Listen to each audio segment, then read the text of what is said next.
Bismillahirrahmanirrahim. Assalamualaikum warahmatullahi wabarakatuh.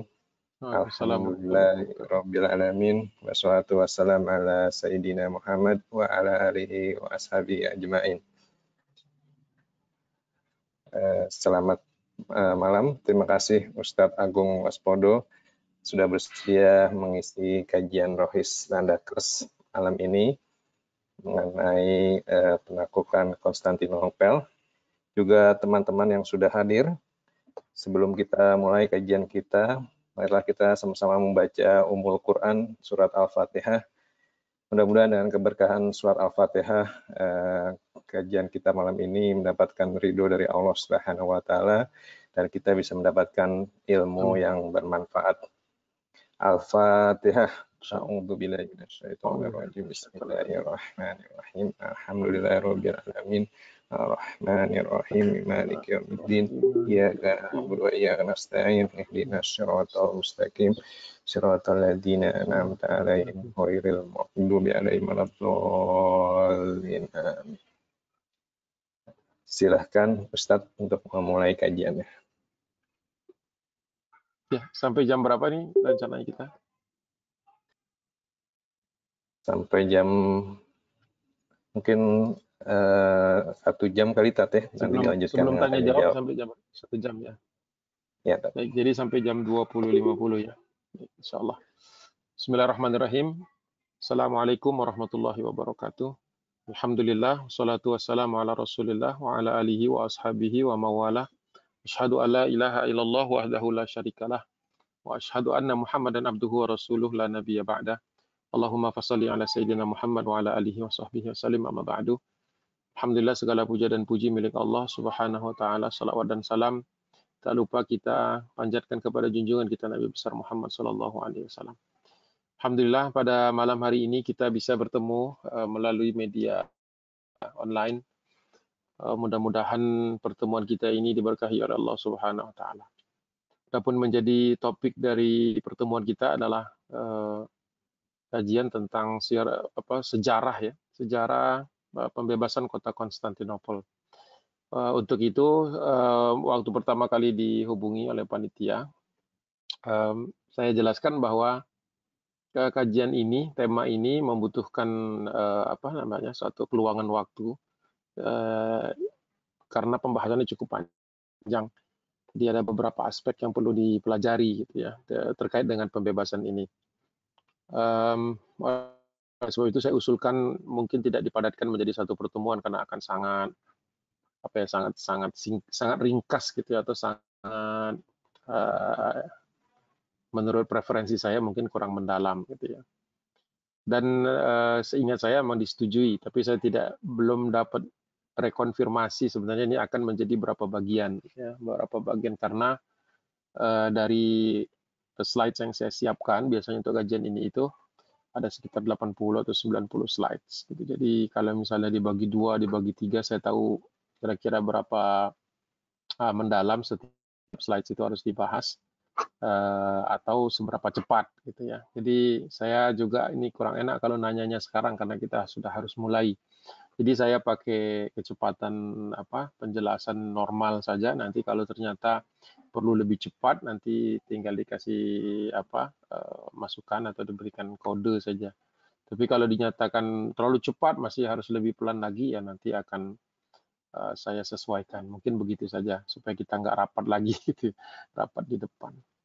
Baik, jadi saya akan coba tampilkan ini suatu slide yang jumlahnya 81 ya kalau nggak salah ya, 81. Pertama mungkin penggunaan terminologi nama dulu saja. Orang-orang Turki itu Muhammadnya itu disebut Mehmet ya. Mehmet kedua bin Murad kedua. Ini nama aslinya Sultan Muhammad Al-Fatih yang kita kenal itu. Pembahasan sampai dengan menjelang futuhnya Konstantinopel, pembebasan Konstantinopel, beliau tidak dikenal sebagai Fatih ya. Hanya Mehmet kedua saja, Mehmet Atsani. Ya, jadi penggunaan istilah Fatih itu ya berkaitan dengan suatu pencapaian yang dilakukan oleh beliau ini dengan izin Allah Subhanahu wa taala setelah kota Konstantinopel itu jatuh. Sebelum itu ya hanya dikenal sebagai Mehmed kedua saja. Setelah itu barulah penggunaan istilah Sultan Mehmed kedua Fatih itu mungkin baru bisa disebut sebagai penggunaan terminologinya benar. Nah, untuk pembebasan kota Konstantinopel ini, kita perlu merunut ke belakang peristiwanya itu jauh sebelum Muhammad Fatih ini ada. Ya. Jadi peristiwa yang terkait dengan perjalanan hidup Nabi kita Muhammad Sallallahu Alaihi Wasallam. Itu peristiwa yang terjadi tahun ke-5 Hijriah, yang kalau di dalam Sirah Nabawiyah itu dikenal sebagai Ghazwah Khandaq, ya, jadi peperangan parit atau Khandaq, atau juga di dalam Al-Quran itu dibahas dalam surah Al-Ahzab. Ya. Jadi Al-Ahzab itu maksudnya koalisi berbagai pihak yang dimotori tentu saja oleh orang-orang musyrikin Quraisy dalam rangka mengepung kota Madinah. Jadi peristiwanya terjadi di Madinah tahun ke-5 Hijriah, ketika rombongan musyrikin Quraisy itu datang bersama sekutu-sekutunya yang disebut dengan Al-Ahzab itu. Yang paling besar sekutu datang dari utara itu Banu Ghatafan. Dan ini mengepung kota Madinah di tahun ke-5 Hijriah. Nah, di dalam salah satu peristiwa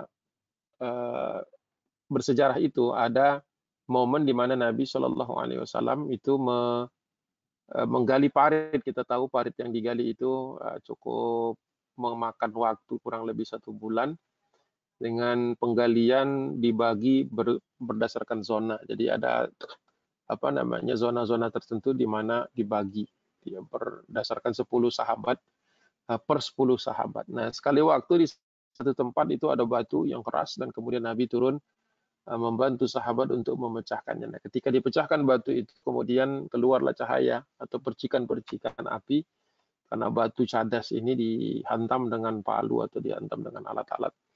Kemudian Allah Subhanahu wa taala di dalam hadis yang diriwayatkan oleh Abdullah bin Bushr Al-Khathami di dalam Musnad Imam Ahmad, kumpulan hadis Imam Ahmad nomor 18189 kalau nggak salah. Itu Rasulullah bersabda, "La tuftahannal Qustantiniyah fala ni'mal amir amiruha wala ni'mal jais dalikal jais." Ya. Dari Abdullah bin Bushr Al-Khathami 18189, betul. Ini teks dari matanya, ya. La tuftahannal Qustantiniyah, ini saya jelaskan dulu arti dari hadis ini, ya. Kalian pasti akan menaklukkan kota yang namanya Konstantinopel. Konstantinia di dalam lidah orang-orang Arab. Fala ni'mal amir amiruha. Sebaik-baik pemimpin adalah pemimpin yang melakukan pembebasan tersebut. Perlu diingat lagi kenapa saya menggunakan istilah pembebasan bukan penaklukan. Karena memang konsep pembebasan dalam Islam itu berbeda dengan penaklukan imperialisme. Sehingga saya kurang setuju kalau menggunakan istilah penaklukan, walaupun memang sama-sama terjadi secara militer. Namun di situ ada aturan-aturan yang ditegakkan sebagaimana peperangan di zaman Rasulullah SAW. Ya. Seperti misalnya tidak boleh menganiaya orang-orang yang lemah, kemudian tidak boleh membunuh perempuan, anak-anak, para rahib, ya, kecuali mereka secara terang-terangan memerangi dan kemudian tidak bisa dielakkan lagi. Dan seterusnya dan seterusnya. Jadi fala ni'mal amir amiruha, kata Nabi. Sebaik-baik pemimpin, seorang bisa disebut juga panglima, adalah panglima pada waktu penaklukan itu. Wala ni'mal jaisu dzalikal jais. Dan sebaik-baik pasukan yang ada, ya, adalah pasukan yang bersama dengannya atau pasukan itu yang menaklukkan kota tersebut. Ya. Nah, salah satu yang menarik dari hadis ini adalah Rasulullah menggunakan kata-kata atau kata kerja, ya, fi'il dalam bahasa Arab yang bunyinya fataha. Fataha itu artinya membuka, ya, to open, ya, to liberate, ya, to apa lagi? Kalau bahasa sekulernya to conquer, ya. Makanya Mehmed itu juga pernah dibuatkan bukunya oleh Franz Babinger dengan kata-kata atau dengan penerjemahan Muhammad Mehmed the Conqueror, gitu ya, yang penakluk. Namun memang pilihan diksi penerjemahan ini kan mencerminkan apa yang ingin ditulis. Makanya bukunya Franz Babinger itu termasuk salah satu buku terburuk yang menggambarkan tentang Mehmed. Nah, buku-buku yang lebih adil dan bijaksana di dalam menjelaskannya, itu banyak yang lain.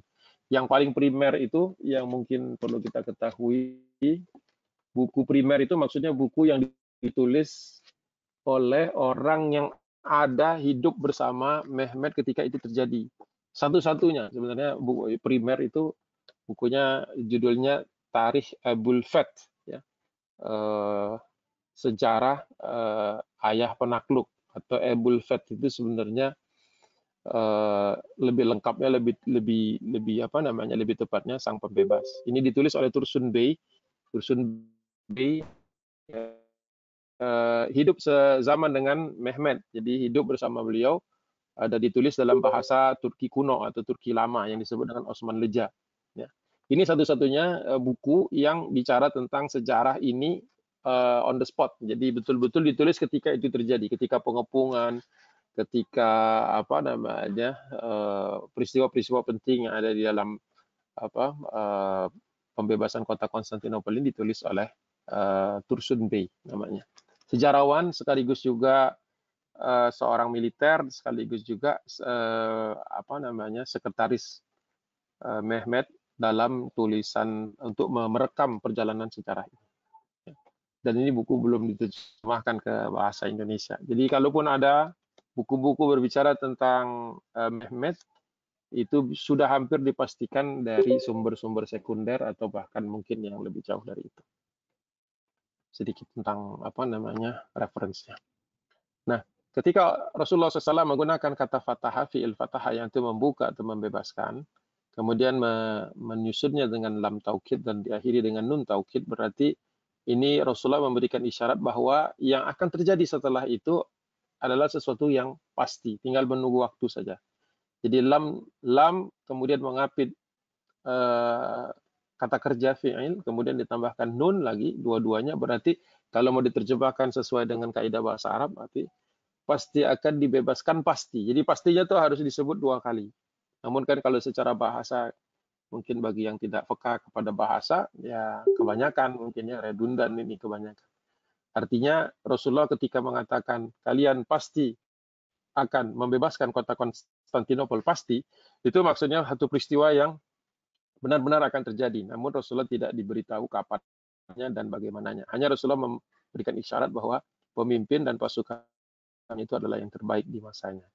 Nah, sejak perkataan itu, para sahabat Nabi yang waktu itu tinggal di kota Madinah, sebenarnya dalam keadaan tertekan, dalam keadaan terkepung, ya, itu dengan kalimat-kalimat Nabi ini, karena yang disampaikan sebenarnya banyak, bukan hanya ini, tapi ini yang berkaitan langsung dengan kata-kata Konstantinopel atau Kustantinia. Maka para sahabat sudah mengetahui bahwa kepungan ini, tahun 5 Hijriah ini, tidaklah akan melemahkan kaum muslimin. Karena Rasulullah memberikan isyarat bukan kalian pasti akan selesai atau akan mengungguli orang-orang musyrikin Quraisy, tapi Rasulullah mengatakan sampai kota yang jauh, yang hampir bisa dipastikan sahabat waktu itu yang hidup bersama Nabi tidak ada satupun yang pernah menginjakkan kaki mereka ke Konstantinopel. Paling jauh para sahabat itu seperti Rasulullah SAW juga pernah sampai ke wilayah Syam, ya, wilayah Syam. Jadi daerah sini nih kira-kira. Tapi tidak sampai ke utara, daerah namanya Bustra, ya, di selatan Damaskus. Jadi antara Damaskus dengan Amman, antara Yordan sekarang dengan Suriah sekarang. Dulu seluruh wilayah ini disebut Biladus Syam. Jadi paling jauh di sini. Tetapi Rasulullah sudah mengisyaratkan satu kota yang jauh di sana, berarti menunjukkan Nabi juga knowledgeable, jadi punya pengetahuan tentang apa namanya wilayah di luar Jazirah Arab. Jadi Rasulullah punya akses kepada informasi yang jauh, ya. Karena memang Nabi SAW punya informasi, jadi Rasulullah punya pengalaman berdagang, dan itu salah satu manfaatnya Rasulullah mengetahui tempat-tempat yang jauh. Jadi bisa mereference kepada Konstantinopel, bisa menunjuk kepada Konstantinopel. Nah setelah itu kemudian banyak usaha-usaha nanti setelah Rasulullah wafat, di zaman mulai dari zaman Khalifah Utsman bin Affan, itu sudah mulai ada ekspedisi-ekspedisi laut untuk merintis jalan menuju Konstantinopel. Mulai dari pulau kecil ini yang di peta ini, ya, ini namanya Siprus, kemudian nanti ada pulau kecil lagi di sebelah sini nyaris tidak terlihat, ini namanya Rodos. Kemudian nanti apa namanya ekspedisi ketiga itu sampai ke Laut Marmara, itu sudah sudah di depan kota Konstantinopel sebenarnya. Itu sudah sempat beberapa kali. Ya, namun belum ada yang berhasil sampai era Sultan Mehmed kedua ini. Jadi bertahun waktu, kalau secara miladiah kan terjadinya itu 800-an Hijriah ya, terjadi tahun 1453. Rasulullah ini sekitar tahun 600-an. Berarti ya cukup jauh jaraknya itu. Ya, baru terwujud. Ya, baru terwujud. Baik.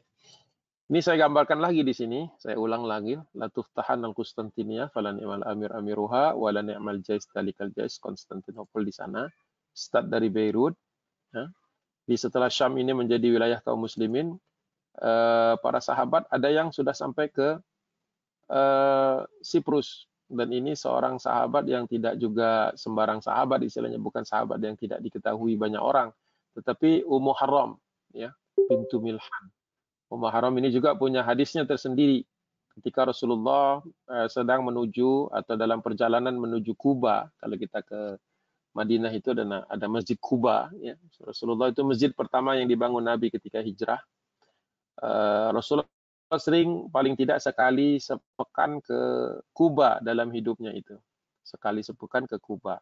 Dan sekali waktu Rasulullah beristirahat di rumahnya Ummu Haram dan tertidur. Nah, ketika tertidur itu Rasulullah tersenyum dalam tidurnya, kemudian terbangun gitu. Kemudian Ummu Haram bertanya, "Ya Rasulullah, apa yang membuat engkau tersenyum tadi waktu tidur?" Kata Nabi, "Nasun min ummati yarkibuna hadzal bahri kal muluki 'alal asirrati." Nah, ini menggambarkan bahwa kata Nabi nanti akan ada di kalangan umatku, banyak di antara kalangan umatku yang akan berlayar, ya, mengarungi lautan, ya, seperti layaknya kal muluk, seperti raja-raja, seperti penguasa-penguasa berdiri di atas asirrati, di atas singgasananya. Jadi menggambarkan satu kumpulan kapal-kapal yang berisikan orang-orang yang berjuang di jalan Allah Subhanahu wa taala. Kemudian Ummu Haram berdoa, meminta kepada Nabi, "Ya Rasulullah, doakan saya ada di dalam rombongan itu." Kata Nabi, "Aku doakan engkau ada di dalamnya." Mimpinya berulang sampai 2 kali, dan yang kedua kata Nabi SAW, "Wa anti minhum." Sesungguhnya aku saksikan engkau ada di dalam rombongan itu. Dan senang sekali bagi Ummu Haram, maaf. Ummu Haram senang sekali dengan nubuat tadi. Dan terwujud, ya, Ummu Haram itu kemudian menjadi salah satu di antara rombongan kaum muslimin yang berlayar membebaskan kota atau pulau Siprus sekarang dia. Makamnya ada di Larnaca. Di bagian selatan Siprus itu berarti wilayah yang sekarang secara administratif dipegang oleh Yunani. Memang Siprus ini bagian utaranya wilayah Turki lah seperti itu, dengan selatannya ini wilayah Yunani. Kemudian rombongan kedua ini rombongan Muawiyah bin Abi Sufyan, ya, di zaman Utsman bin Affan, dan nanti di zaman beliau sendiri beliau akan mengutus anaknya Yazid bin Muawiyah sampai ke nanti daerah sini. Jadi ada 3 tahap, ya, 3 tahap. Dan semuanya menggunakan laut, ya. Dan ini bisa kita ketemukan di kitab Al-Bidayah wa Nihayah Ibnu Katsir, kemudian tarikhnya Ibnul Athir juga ada, catatan-catatan tentang pelayaran ini ada. Memang kurang populer di Indonesia tentang ekspedisi laut ini, agak jarang, ya. Tapi kalau kita membahas tentang Konstantinopel, kita tahu bahwa ini yang sampai pertama kali ke gerbang Konstantinopel ini bukan orang-orang Turki. Jadi orang Turki di tahun ini masih di Asia Tengah, masih dalam perjalanannya. Mereka adalah bangsa Asia Tengah yang kemudian bermigrasi ke arah Timur Tengah sekarang itu, melewati berbagai wilayah seperti Khurasan, kemudian bekas Persia, Iran kalau sekarang, kemudian masuk ke wilayah Anatolia bagian utara sampai kemudian ke sini. Namun jauh sebelum mereka hadir itu kaum muslimin, orang-orang Arab, ya, bahkan yang sampai ke Erdek Derma ini adalah Abu Ayyub Al-Ansari. Abu Ayyub ini terkenal karena beliau rumahnya menjadi salah satu atau menjadi tempat tinggal Nabi SAW ketika hijrah pertama kali. Kita tahu Rasulullah ketika hijrah tidak punya rumah di sana, belum ada masjid. Jadi para sahabat waktu itu menumpang di beberapa rumah kaum Ansor. Nah, Rasulullah SAW, kita tahu kisahnya, itu untanya hanya berhenti di depan rumah Khalid bin Zaid Ibni Kulayb An-Najjari dari suku Najjar, Al-Khazraji suku Khazraj, Al-Ansari, dan tidak mau beranjak dari tempat itu akhirnya. Jadi Rasulullah memutuskan untuk tinggal di sana. Jadi Rasulullah tinggal, kalau menurut di dalam kitab apa namanya Zadul Ma'ad fi Hadi Khairil Ibad, karya Ibnu Qayyim Al-Jauziyah, Rasulullah tinggal di sana selama 7 bulan. Jadi sampai menunggu Masjid Nabawi berhasil dibangun, dan kemudian di samping Masjid Nabawi itu dibangun bilik disebut dengan hujurat, ya, atau hijir, atau dar, ya, atau bait. Nah, kita mengenalnya sebagai rumah Nabi, tapi nempel dengan masjid waktu itu. Jadi selama 7 bulan Rasulullah tinggal di rumah Abu Ayyub, dan Abu Ayyub sebagai salah seorang yang sampai ke sini di era Muawiyah bin Abi Sufyan, kekhalifahan setelah era Khulafaur Rasyidin. Jadi setelah Ali bin Abi Thalib, Hasan bin Ali, kemudian Muawiyah bin Abi Sufyan. Nah, di bawah ekspedisi yang dipimpin oleh anaknya Abu Sufyan, yaitu Yazid bin, bukan Abu Sufyan, Muawiyah. Jadi di bawah ketika kekhilafahan dipimpin oleh Muawiyah bin Abi Sufyan, dia punya anak Yazid bin Muawiyah bin Abi Sufyan. Sampailah ke Erdek Banderma dan kemudian mencoba membebaskan Konstantinopel, namun pada waktu itu tidak berhasil, belum berhasil. Ini generasi awal, ya, generasi awal. Belum cukup untuk memenuhi fala ni'mal amir amiruha wala ni'mal jais dalikal jais. Namun ada hadis-hadis lain yang mengatakan, kata Nabi, barang siapa yang memerangi orang-orang Romawi di kota Kaisar itu kemudian juga disebut dengan Konstantinopel, maka mereka diampuni dosa-dosanya. Jadi para sahabat memahami bahwa proses ini adalah sebuah perintah dari Nabi Shallallahu Alaihi Wasallam untuk sampai di Konstantinopel. Oke, sampai di situ jelas ya. Nah, ini pemandangan di pantai Erdek Banderma. Di dalam tarikh apa namanya Al-Bidayah wa Nihayah disebutkan Sikus, ya. Saya cari ternyata ada bahasa Latinnya, ya, Cyzicus ini seperti ini. Pantainya mungkin seperti pantai-pantai pada umumnya, agak cenderung kurang rapi waktu itu saya sampai ke sana. Saya dengan Mustafa. Pertama kali menginjakkan kaki di pantai Erdek itu ada kisahnya juga. Mustafa mengatakan orang Indonesia biasanya kalau ke Turki nggak ke sini, tempat ini nggak menarik buat mereka.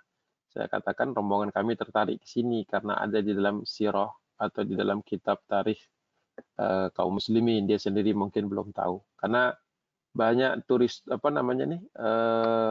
turis guide ini yang melayani perjalanan orang-orang kita di sana, banyak yang tidak dibekali dengan sejarah Islam. Baru-baru akhir-akhir ini saja ada yang mengerti tentang sejarah ini.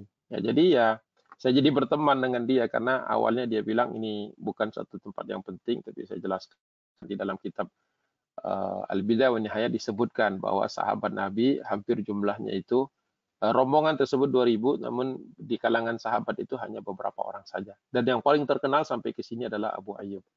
Kalau kita ke Madinah, rumah Abu Ayyub itu kira-kira kalau kita keluar dari pintu Baqi itu belok ke kanan, kira-kira 50 meter kurang lebih itu rumahnya Abu Ayyub. Tapi sekarang sudah dirubah, sudah dirubuhkan oleh pemerintah Saudi.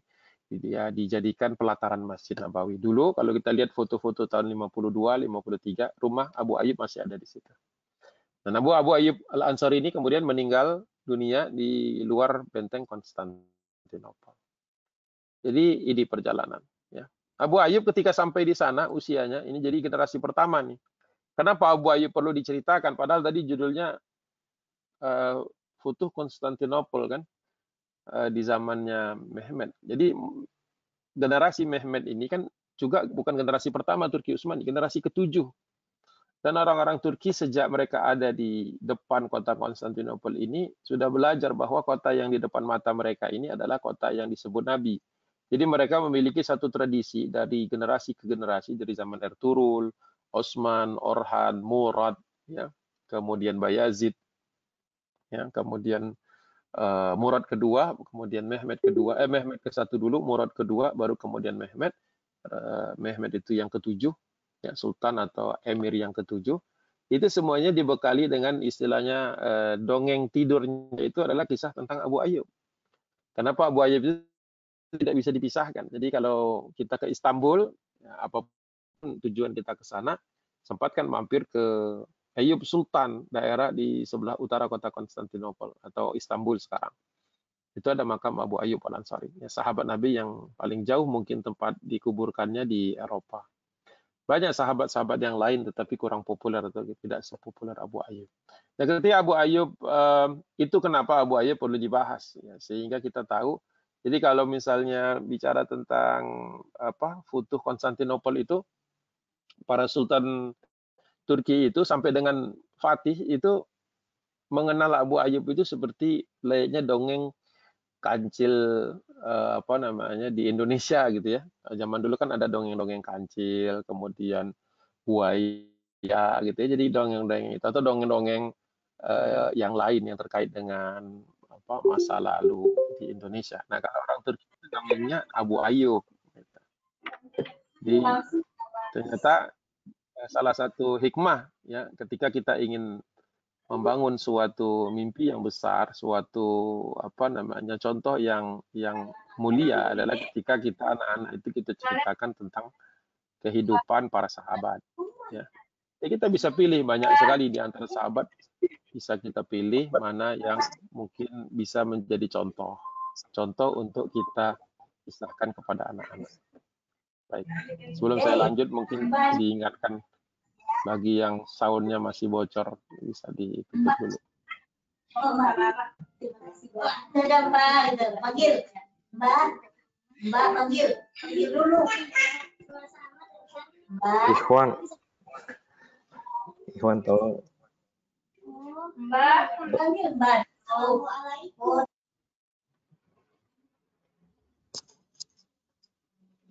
Baik. Ya memang biasanya kadang-kadang kalau pakai HP suka kepencet terus jadi soundnya on tanpa kita sadari. Bismillahirrahmanirrahim, kita lanjutkan. Jadi Abu Ayyub Al-Ansari ketika masuk Islam pertama kali itu ketika dia berbaiat kepada Nabi di Baiatul Aqabah usia 47 tahun. Jadi betul-betul life begins at 47. Siapa yang menyangka bahwa di usia 47 tahun Abu Ayyub itu masuk Islam. Dan dia hidup selama kurang lebih 49 tahun setelah Islamnya sampai usia sekitar 96 tahun. Dan termasuk salah seorang yang sampai ke Konstantinopel. Nggak nyangka gitu ya, usia 47 tahun kan sudah setengah abad kurang lebih, hampir ya. Nah, ternyata hidupnya cukup panjang dan berkah pula sampai ke sana dan tergolong orang yang syahid di jalan Allah Subhanahu wa taala.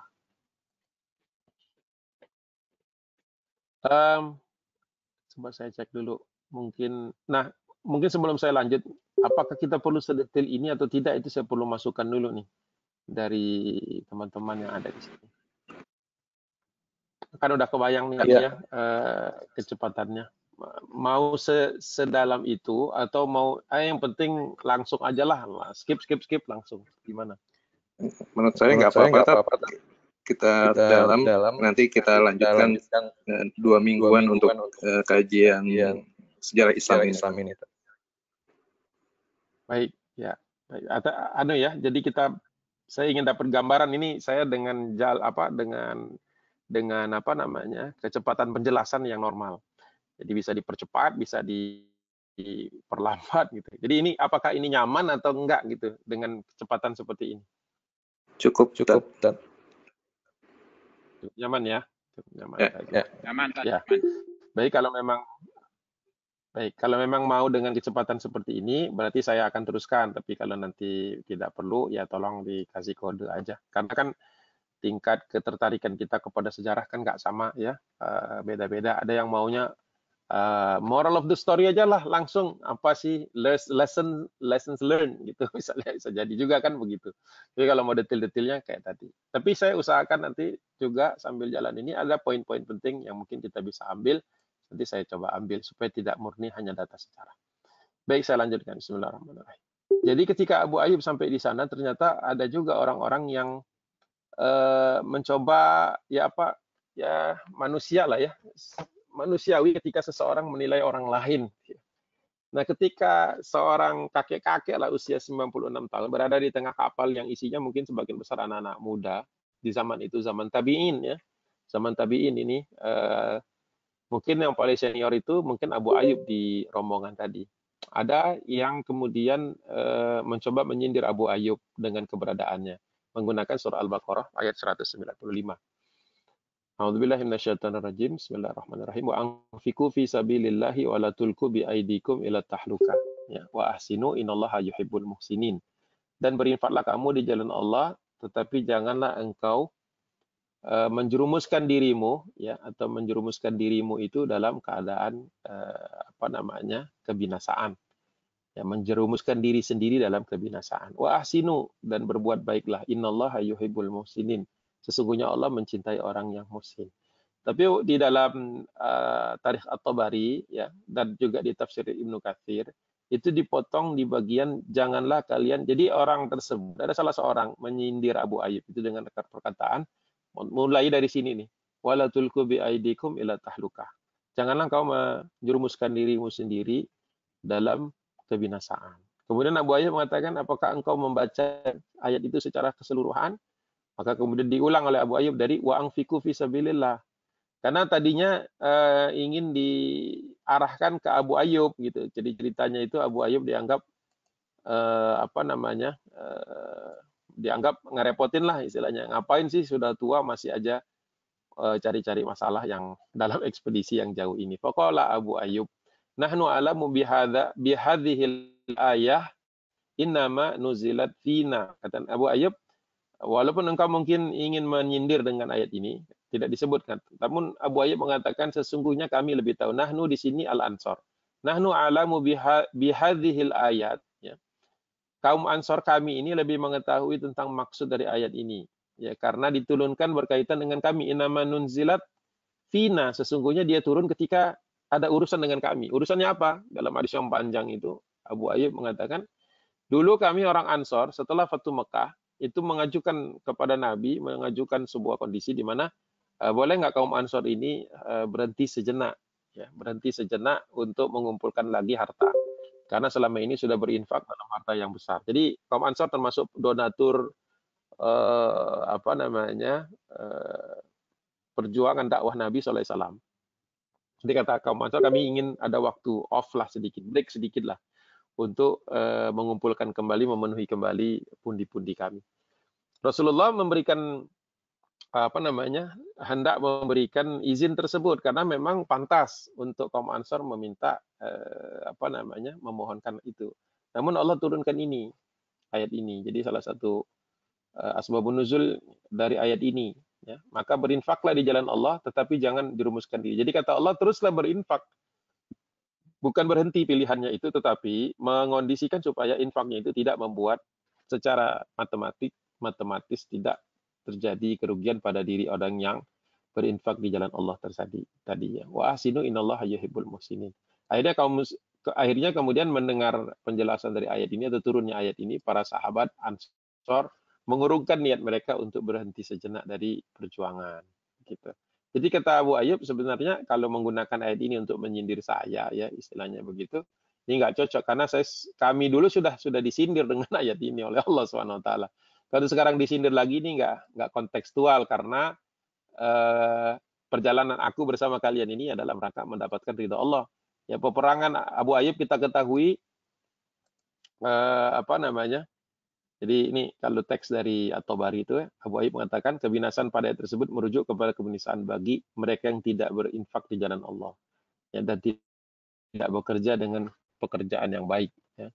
Jadi Abu Ayyub justru mengatakan ini saya ingin mendermakan sekali lagi, ya, di jalan Allah dalam bentuk berjuang dalam perjalanan yang jauh, kata Abu Ayyub. Jadi ya kasihan juga Abu Ayyub. Pertama ayat ini turun berkaitan dengan kaum Ansor, permohonan kaum Ansor. Kemudian ayat ini dipakai lagi oleh seorang anak muda untuk menyindir dia, ya sudah tua tapi kok masih juga berangkat nih, apa nggak ngerepotin, apa nggak berlebihan. Kata Abu Ayyub, justru saya ini lagi mencari sebab-sebab untuk mendapatkan keridhaan Allah yang final lah, yang terakhir, yaitu mencari syahid di jalan Allah Subhanahu Wa Taala. Ya.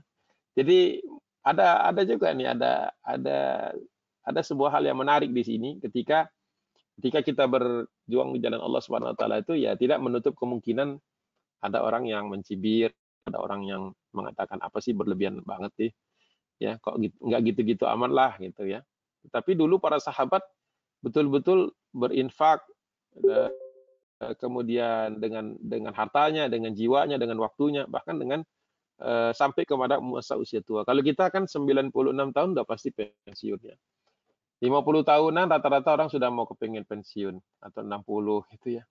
Rasulullah 53 masih berjuang di jalan Allah, baru berperang di Badar ya 53 tahun. Jadi Rasulullah itu 53 tahun keadaan sehat. Ya.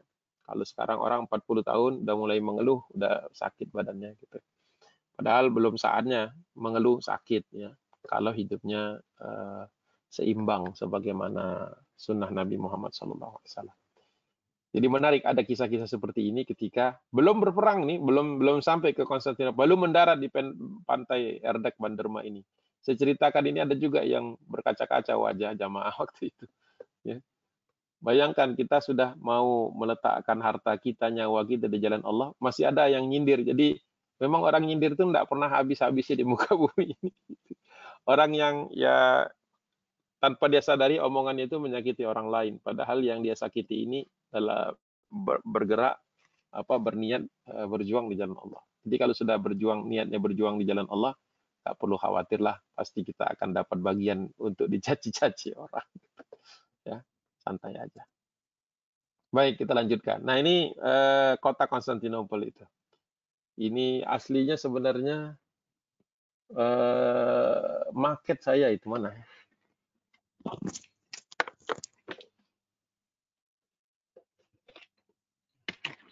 Ini market.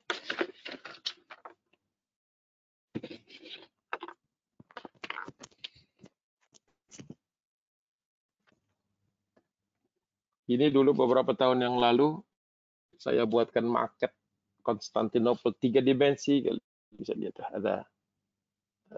Saya buatkan sesuai dengan skalanya menjelang sekitar 1:2.500.000 ini. Kota Konstantinopel seperti ini. Mungkin bagusnya lihat di nggak kelihatan ya, saya lagi ini ya, lagi share. Sebentar, saya matikan dulu share-nya supaya bisa kelihatan. Nah, ini seperti ini nih barangnya. Mana tuh? Ya, yang ini 3 dimensi. Dengan melihat marketnya, saya bisa mengerti betapa beratnya waktu itu perjuangan Abu Ayyub ya. Padahal waktu itu teknologi mereka belum canggih. Kalau Mehmet nanti kan udah bawa meriam. Ini di zaman Abu Ayyub ini ya sebatas punya tangga aja. Padahal benteng yang harus ditaklukkan ini bukan main-main. Ya, yang terbaik lah di dunia waktu itu di abad ke-7 Masehi. Baik, saya kembalikan lagi ke ini, ke screen saja supaya bisa dilihat lebih jelas. Nah, ini utaranya biasa di utaranya di atas, selatan di bawah. Ini Laut Marmara, di bawah sini Laut Marmara. Kemudian ini Selat Bosforus, kalau diteruskan ke utara, Selat Bosforus ini sampai ke Laut Hitam. Ini ada semacam teluk, makanya disebut Halij. Halij itu dari asal kata bahasa Arab Kharij, ya, yang artinya teluk. Yang ini kadang-kadang diterjemahkan karena ngikut penterjemahan orang-orang Bizantium, orang-orang Romawi Timur, disebutnya Golden Horn katanya ya, tanduk emas. Ya, mungkin karena seperti tanduknya. Wallahu a'lam bishawab. Saya nggak tahu bagaimana perkataan atau istilah tersebut. Namun orang-orang Turki menyebutnya Halij. Ya, Halij. Ini Konstantinopel, kemudian ada Galata, ini ada Halij. Ini Halij ini teluk nih. Kalau diteruskan terus sampai sini, saya pernah sampai ujungnya itu, ya berhenti. Hanya teluk dia, berubah jadi sungai kecil. Tidak ada terusannya. Baik. Nah, ini Abu Ayyub Al-Ansari datang dari arah barat waktu itu. Tidak menggunakan kapal, jadi tidak ada pengepungan laut. Di atas kertas, ya pengepungan ini tidak akan berhasil. Karena kota yang dikepung ini masih bisa berhubungan dengan dunia luar. Kalau mereka kehabisan makanan, bisa datangkan dari luar. Jadi memang waktu itu, ya kemampuannya sebegitulah. Ya Allah akan nilai sesuai dengan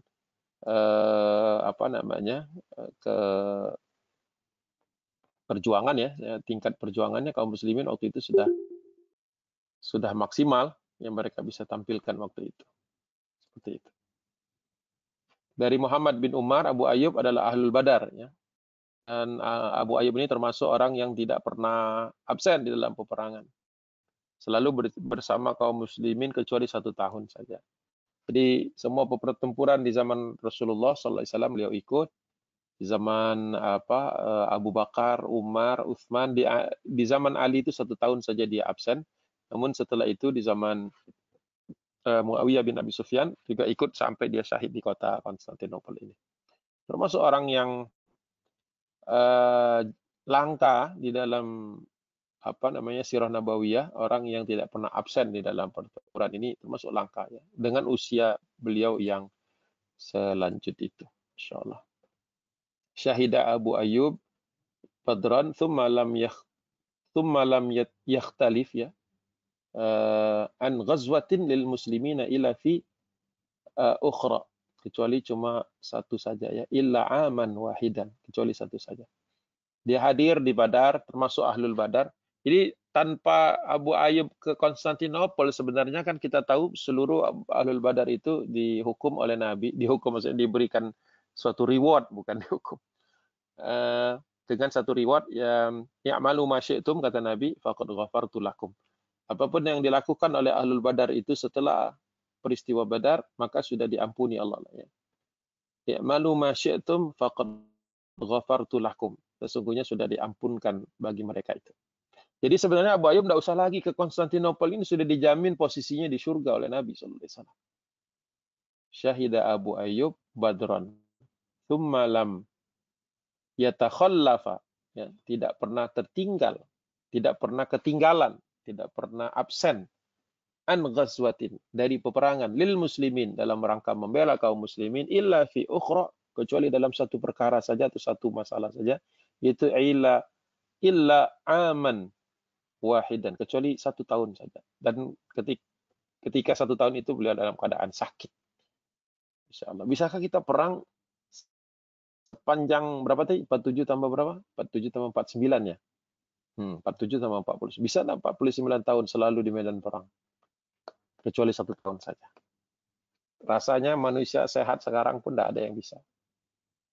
Ya, sahabat itu sebenarnya unachievable sih sebenarnya kalau menurut saya. Cuma kenapa jadikan role model bagi kita ya, supaya kita bisa mengarah kepada yang terbaik. Padahal sebenarnya untuk mencapai derajat salah satu orang sahabat saja itu rasanya kita tidak mampu. Seperti Abu Ayyub saja nih. Aspek konsistensi 49 tahun di jalan Allah terus. Sama sekali tidak peduli dengan kehidupan aslinya, kehidupan dirinya. Tidak mengurus urusan-urusan pribadi. Tidak mampu kita. Ya, nggak mampu. Apalagi sampai usia senja. Mungkin kalau 49 tahun usia normal kita ya, tapi start dia itu kan dari 47. Itu yang membuat saya itu tidak habis pikir. Selalu menangis kalau mengingat Abu Ayyub. Ya. Nah, orang seperti ini kemudian jadi dongeng malam. Mehmet ya, dari Ertugrul, Osman, Orhan, Bayazid, siapa lagi? Murad dulu ya. Kemudian Bayazid, kemudian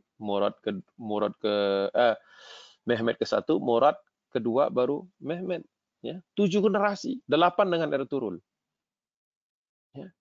Yang jadi aspirasi mereka itu kehidupan Abu Ayyub. Jadi wajar juga kalau mereka itu ya menjadi orang-orang besar, orang-orang yang kemudian Allah anugerahkan latuf tahanna tadi. Ya, jadi ya jadi target juga tuh bisa hidup berkhidmat kepada Allah Subhanahu wa taala sekian puluh tahun tanpa cacat. Ya, Masya Allah. Kemudian ketika sakit Abu Ayyub ditanya oleh Yazid bin Muawiyah, apakah ada wasiat? Kata Abu Ayyub, kuburkan aku di dekat Konstantinopel. Secara teksnya itu kuburkan aku di bawah kaki kalian. Kan pada waktu itu sedang mengepung kota Konstantinopel. Maka digalilah kuburan itu paling terdekat dengan Konstantinopel. Sebenarnya nggak terlalu dekat sih, sebenarnya agak jauh ya, karena memang secara keselamatan juga bahaya itu kalau terlalu dekat. Jadi ketika dia wafat itu tahun ke-51 Hijriah, ya, disalatkan oleh Yazid bin Muawiyah dan para sahabat dan tabi'in yang hadir pada waktu itu di luar kota Konstantinopel. Ya. Untuk dialog lebih jelas itu ada di Tabaqat Ibnu Sa'ad ya, Tabaqat Al-Kubra, yang di versi saya itu cetakan Beirut, ya, jilid 3 halaman 450. Nah, itu di Darul Kutub Ilmiah terjemahannya. 3 tahun, jadi bukan datang satu kali saja. 3 tahun pengepungan itu. Hidup 3 tahun di Turki, tapi belum disebut Turki waktu itu. Daerah Rum, ya, Biladir Rum.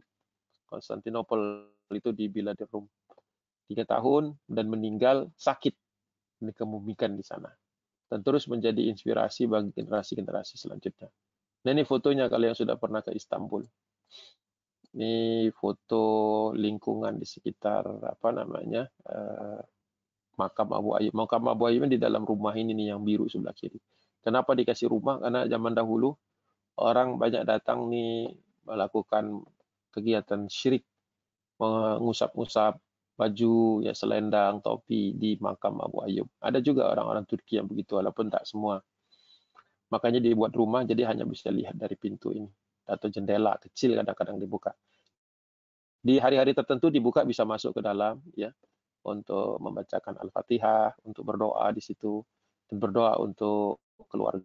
Biasanya orang-orang Turki suka bawa anak-anaknya yang baru khitan ke sini, atau orang yang baru menikah. Kadang-kadang kalau kita ketemu tuh mereka di sini berdoa pada Allah, tentu saja berdoa. Jadi tempat yang dianggap tempat paling apa ya, paling sakral lah dalam sejarah Turki, yaitu makamnya Abu Ayyub Al-Ansari di sini. Kita sebagai orang tamu di situ melihat juga ikut merasakan apa getaran itu. Orang-orang sultan Turki itu biasanya dinobatkannya di masjid ini. Ini sebelah kanan ini pintu ini biasanya nih ada pintu ke sini nih. Di pintu-pintu masjid di Turki biasanya ada plastik untuk masukin sendal atau sepatu untuk masuk ke dalam. Ini pintunya di sebelah sini. Jadi masjidnya terpisah dengan kuburan. Kan kemarin-kemarin banyak yang suka ngobrolin masalah itu ya. Padahal kalau secara fikih itu banyak sekali pandangannya. Di sini masjidnya bukan menyatu dengan kuburan, tidak di dalamnya, di luarnya.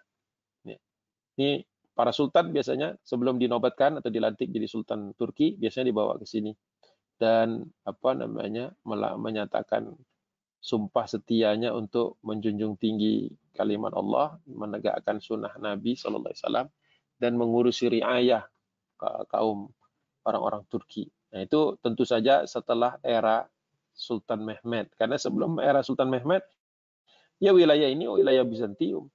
Dan kuburannya waktu itu juga sempat belum ditemukan. Ya harus dicari-cari dulu. Namun setelah di futuhnya Konstantinopel ditemukan dan barulah kemudian menjadi tempat di mana orang banyak berziarah ke situ. Dan Sultan Turki baru itu setelah Mehmed baru kemudian mengambil sumpah setianya di sini. Biasanya kalau sudah sampai di sini saya hanya mengingatkan ayat kullu nafsin dha'iqatul maut. Bahwa setiap yang bernyawa itu pasti mendapatkan atau merasakan kematian. Jadi sebenarnya datang ke Istanbul, tidak datang ke apa namanya ini Ayyub Sultan ini sebuah satu hal yang kurang menurut saya.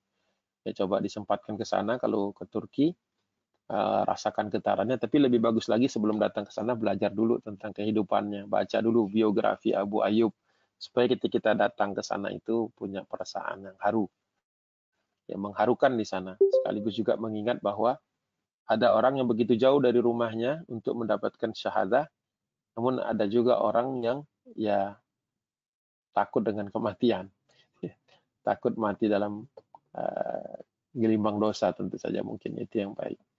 Bagi kita, maka kematian itu adalah satu fase kita mendatangi apa namanya fase kehidupan kita berikutnya. Kita berharap kepada Allah Subhanahu wa taala kita mendapatkan fase kematian yang disebut dengan kematian husnul khatimah. Baik, itu mungkin sekarang sudah 20.37. Mungkin nanti bisa dilanjut dengan tanya jawab. Ini bagian pertama.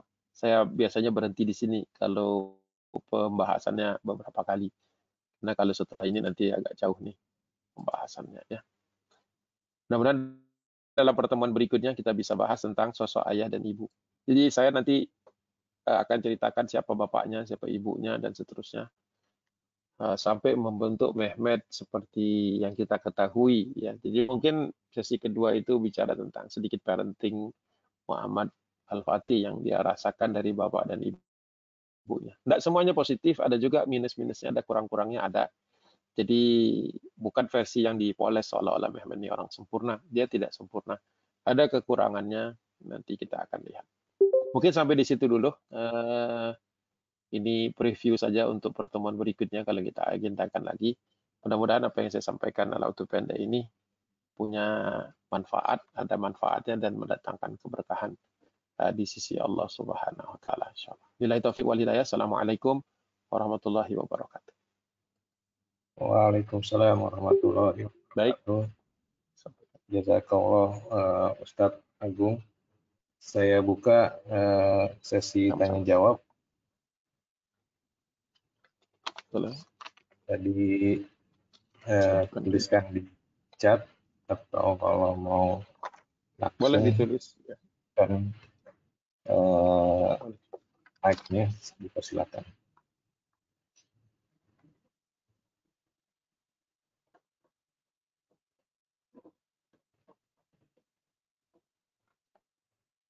Ini apa grup ini ya, grup angkatan gitu ya, Rohis angkatannya. Iya Ustadz, Rohis angkatan 92 ya. 2. Ya,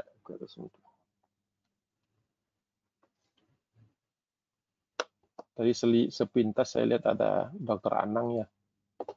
Sini tadi ya. Anang Giri Mulyo, betul? Iya. Itu dulu roommate saya. Satu kosan dulu saya sama Pak Dr. Anang di Paseban. Ya. Di Solo, Dr. Anang sekarang. Di Solo, ya. Mungkin ada lagi yang saya kenal, saya lupa. 92, berarti jatuhnya adik kelas saya kalau di Arif Rahman Hakim. Dulu kita suka bikin aktivitas di Masjid ARH ya.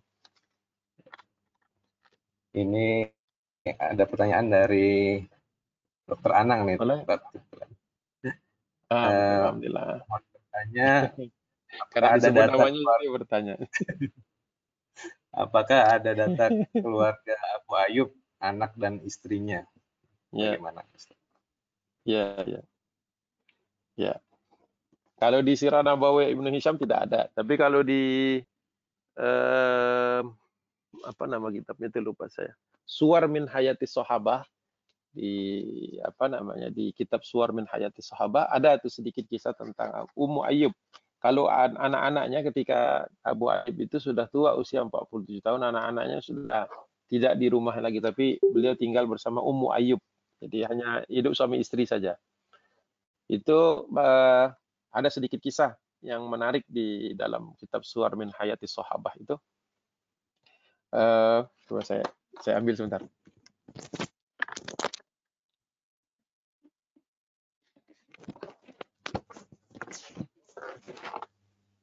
Dr. Abdurrahman Raf'at Basha, ya, Suwar min Hayatis Sahabah. Kalau nggak salah ada tentang Ummu Ayyub.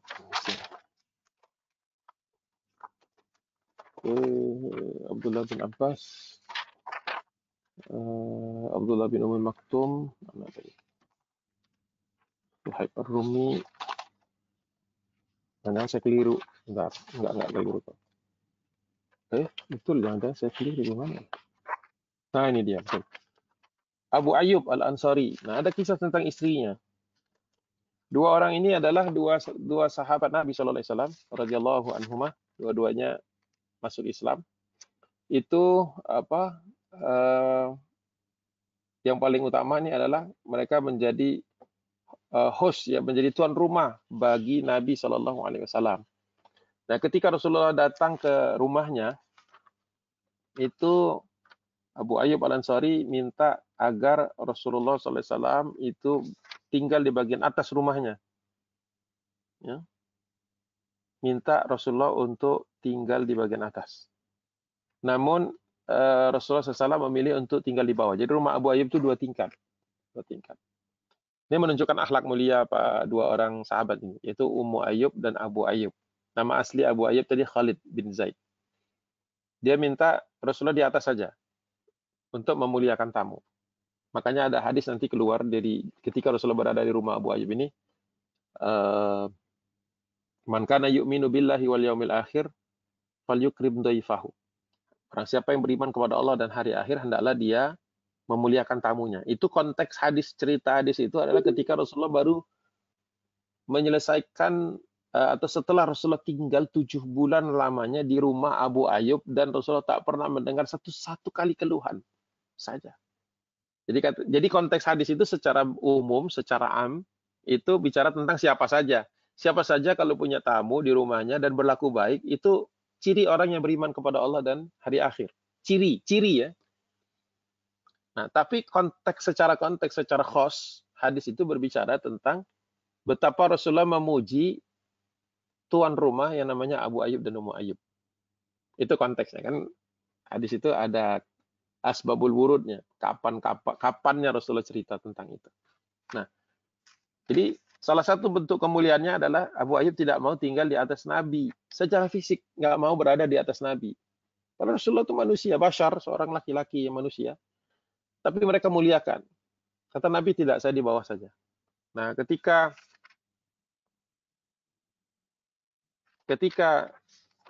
suatu malam, ya, saya lagi cari bahasnya itu.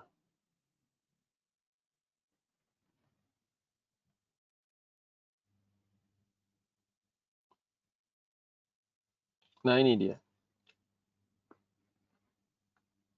Nah, besok paginya, jadi setelah Rasulullah SAW tinggal di bawah, Abu Ayyub dan Ummu Ayyub di atas itu, mana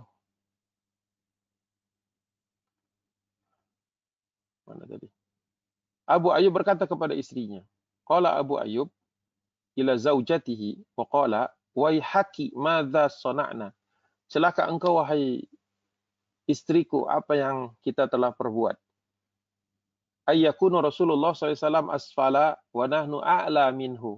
Bagaimana mungkin kita bisa tidur ketika Rasulullah berada di bawah sedangkan kita berada di atas rumahnya. Ya. Anamshi fauqa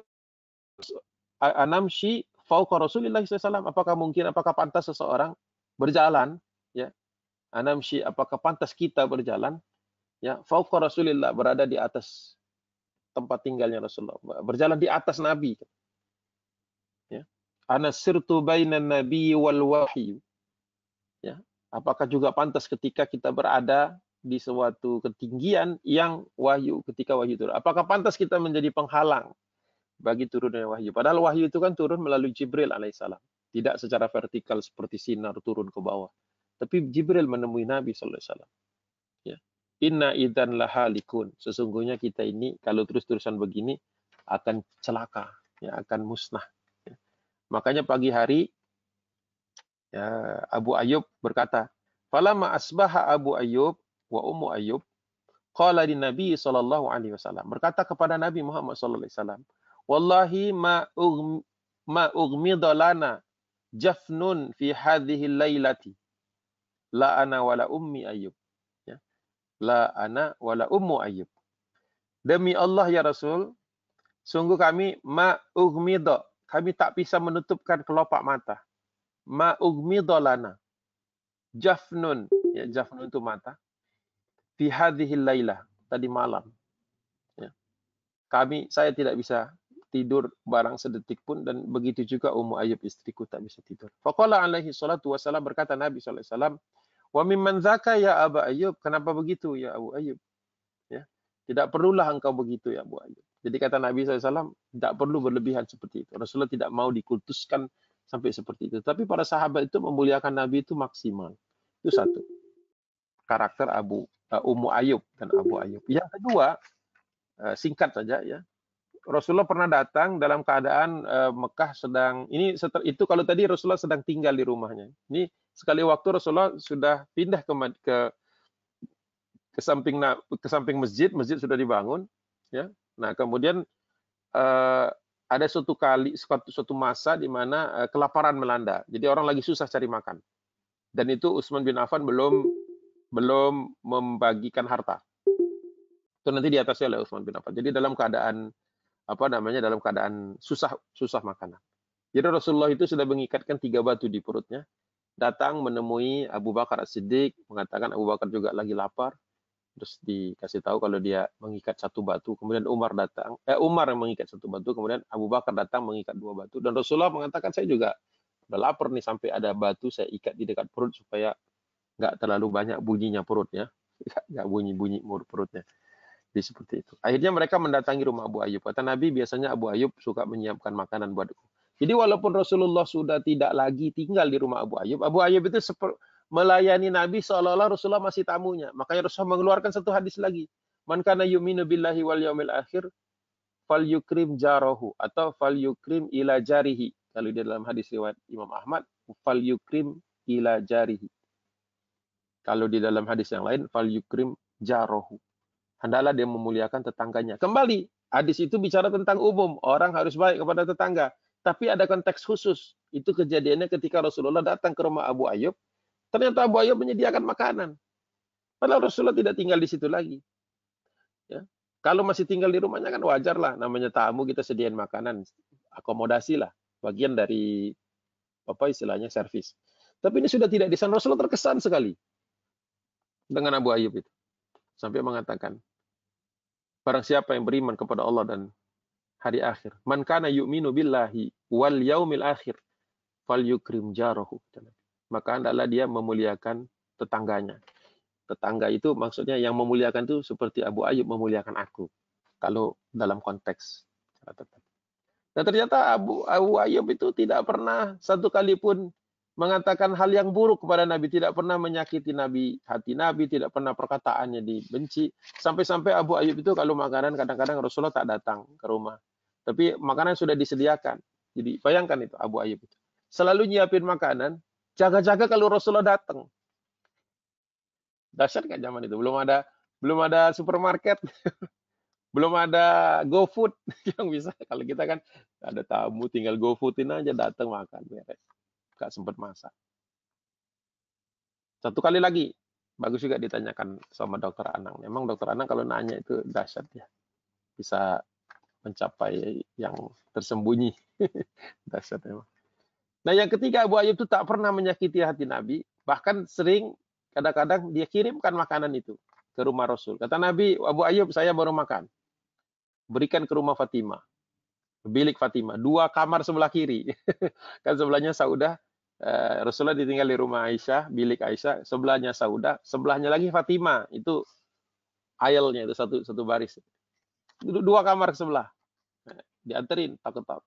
Dibuka Ali bin Abi Thalib. Kalau tidak ada Ali, Fatimah. Fatimah dengan Abu Ayyub udah kayak bapak sama anak.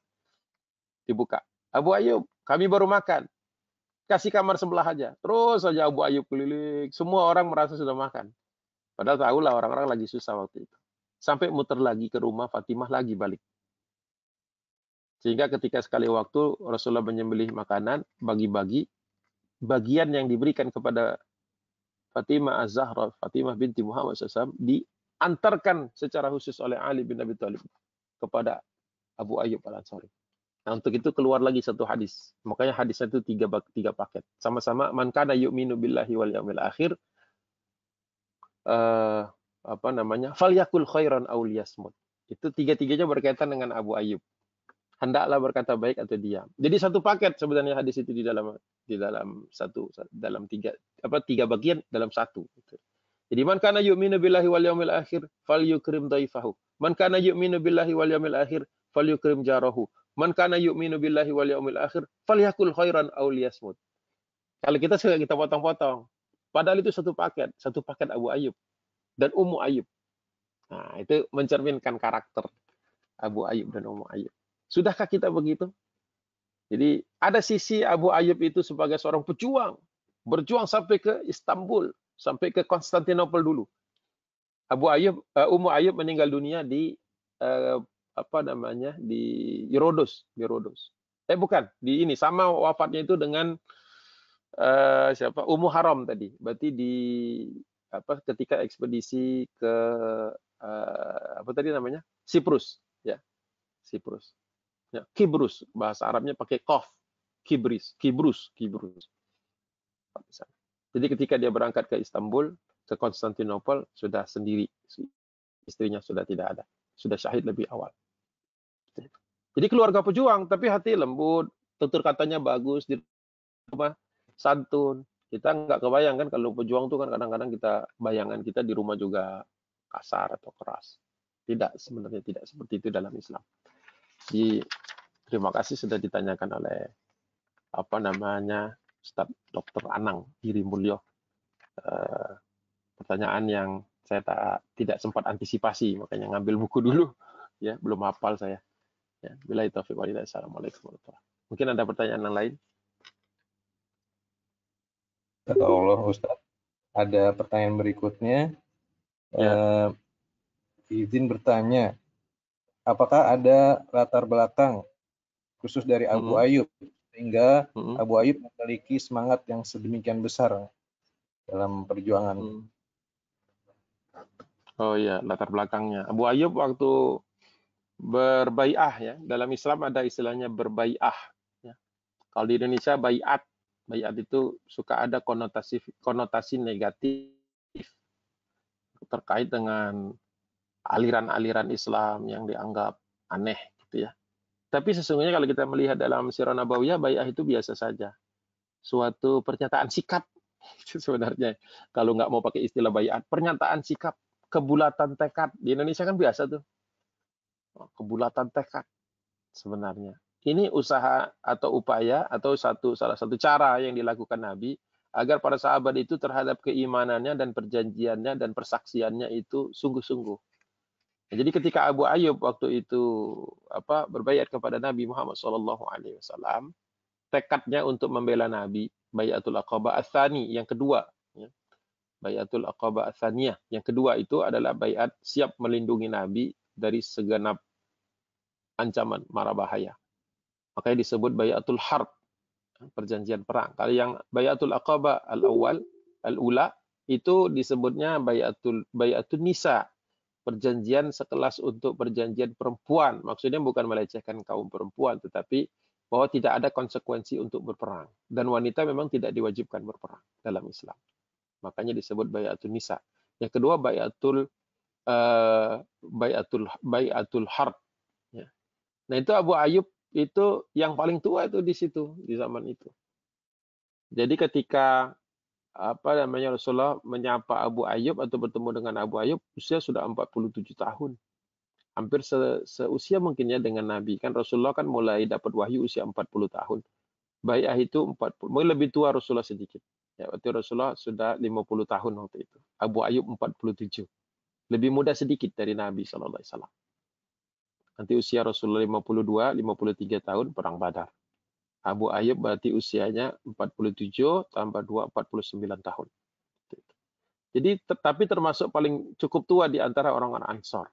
Saya tidak tahu Sa'ad bin Ubadah itu usianya berapa. Jadi ketika Abu Ayyub berbai'ah waktu itu, dia merasa atau dia menyatakan waktu itu kepada Nabi bahwa apakah di usianya ini sudah terlambat. Nabi Rasulullah menjawabnya tidak. Bahwa bahkan kata Nabi, sebaliknya engkau baru memulai. Ya, saya lupa kalimat itu. Sesungguhnya kau baru memulai. Dan didoakan oleh Nabi SAW. Seluruh yang berbai'ah itu didoakan Nabi dapat usia panjang dan usia yang diberkahi Allah SWT. Jadi kalau di pertanyaan tadi, latar belakangnya ya mungkin doa Nabi ini, doa yang ijabah, ya diijabah oleh Allah Subhanahu Wa Taala, sehingga usianya betul-betul panjang dan betul-betul berkesan gitu untuk yang membacanya. Untuk Abu Ayyub sendiri, ya dia menjalaninya secara normal. Ya, sakit 1 tahun saja, dan kemudian selalu di dalam, termasuk yang membela Ali bin Abi Thalib waktu itu. Beliau pindah ke Kufah, ya, pindah ke Kufah. Ketika khalifah kekhilafahan dipegang oleh Ali bin Abi Thalib radhiyallahu anhu, itu Abu Ayyub ikut ke Kufah, termasuk ikut melindungi Ali bin Abi Thalib dari berbagai macam mara bahaya, sampai kemudian meninggal dunia. Itu penyesalan Abu Ayyub diantaranya Ali bin Abi Thalib sempat lolos. Pembunuhnya itu sempat lolos di Kufah membunuh Ali pada saat salat subuh. Nah itu salah satu masa di mana Abu Ayyub lagi sakit, tidak bisa mengawal Sayyidina Ali bin Abi Thalib. Ya, jadi ya hidup, ya mungkin setelah itu Allah beri kabar gembira dia syahid di Konstantinopel. Dia sempat menyesal tidak bisa melindungi Ali bin Abi Thalib pada waktu sangat dibutuhkan. Itu setelah peristiwa huru-hara itu. Begitu mungkin latar belakang Abu Ayyub seperti itu.